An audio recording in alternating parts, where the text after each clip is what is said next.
Hello, what's up guys? So just heard about the latest ACCA changes and I'm very excited to summarize it all for you, so stay tuned till the end. So basically nothing much has happened. It's just that the exams have reduced and there's a lot of technology and sustainability focus and there's a lot of renaming and all, and of course content changes will also take place according to that. So foundation levels were like 7 papers. That's basically to make sure that we are well aware of the kind of syllabus that we have to expect in the ACCA exams, and only if we don't have an accountancy background or something like that we can write those papers.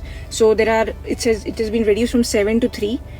So there are 3 papers that we have to give, and even that includes something about data analysis because that's what the naming shows, although we'll get some more guidance about it in the coming few months. Let's say by August, November, we are expecting that.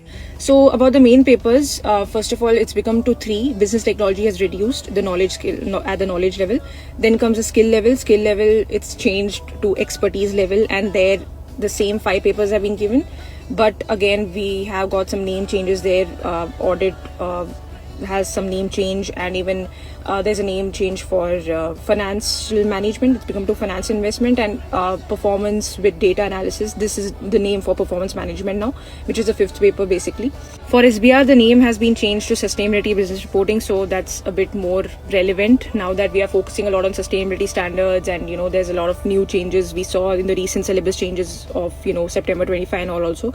So that was a good one, and changing it according to the relevant syllabus content.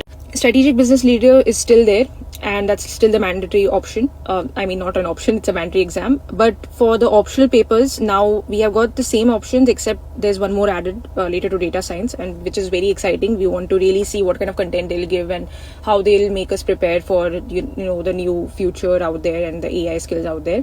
And with AI skills, I also recall there's employability modules, which if one finishes off, and alongside simulated learning, you'll also get some 6 months of practical experience.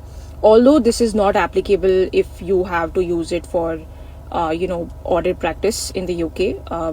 You need to have proper 36 months of proper work experience, which is in a physical environment. So this makes the changes in ACCA papers by minimizing it from 13 to 11, which is quite exciting. Probably we can expect some more content in the initial papers, like business technology has removed, maybe there's more content to study in the other papers. That's why they have confidently removed it.